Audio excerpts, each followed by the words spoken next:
Welcome. Let's plays. Gameplays. DIY projects. 2. Arcade gaming.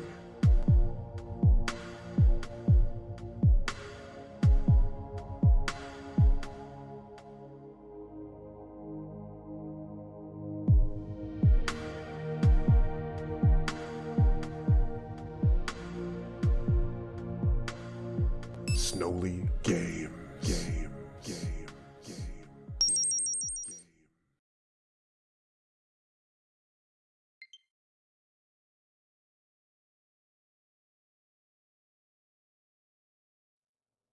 Hey there, ZmanTheTech here, and today we're going to take a look at Necrosphere Deluxe on Nintendo Switch by developer Cat Nagiti and publisher Untitled.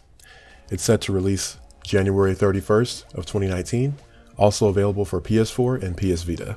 And the style of this game is going to be metroidvania, platformer, 2D pixel, and extremely difficult.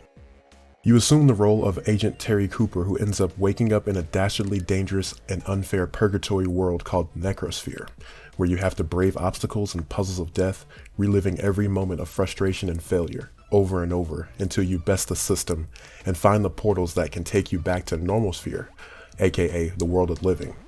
The game has a heavy emphasis on being a 2-button Metroidvania style game of extreme difficulty, and it means it, literally. However, this game is not without its merits, as being in this particular genre, it really nails it well, via the level design and item progressions that allow you to reach areas that weren't reachable before, like every game in this genre should.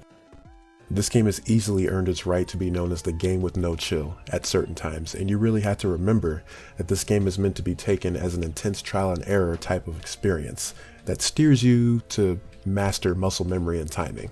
Timing, and more timing is crucial with this one.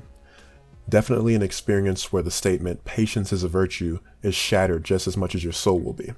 So some of the abilities that you earn will be a ballet suit, which allows you to leap great distances and gaps, the invisible gauntlets that allow you to break through certain walls, and a jetpack, just to name a few.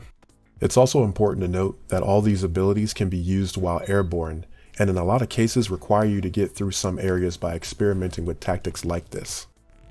Now, as mentioned prior, this game is played with only 2 buttons at a time.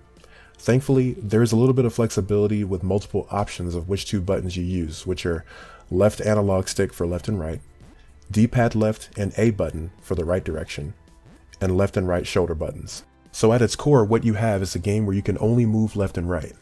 So jumping, for instance, is executed by interacting with objects, in this case, bubble-like surfaces.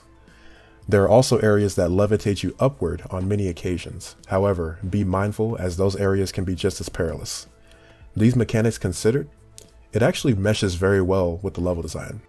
As far as visuals, this game plays it safe with an acceptable 2D pixel art style with clean pixel perfect visuals at a consistent 60 frames per second. On a level design standpoint, the backgrounds have some nice added effects that make it both lively and creepy, like walls and platforms having chomping mouths with sharp teeth, and some that continuously drip green ooze. Sound effects also play it safe with a chiptune approach, and it matches well with the art style and fits without being too overbearing. The soundtrack is very well done and super catchy, also fitting the style of chiptune MIDI era to the T. So in conclusion, to those looking for a highly difficult speedrunning game, look no further. This game would appeal most to those that love intense challenge and have really thick skin with the patience of a praying mantis. Because of its 2.5 hour long playthrough, which is subject to how well you do with these types of games, and intense difficulty, it may not appeal to a more casual audience for the asking price of $9.99. However, if there's a sale or you're a hardcore gamer that's into speedrunning and such, I can recommend. My final score for Necrosphere Deluxe is 8 out of 10. Thanks for watching.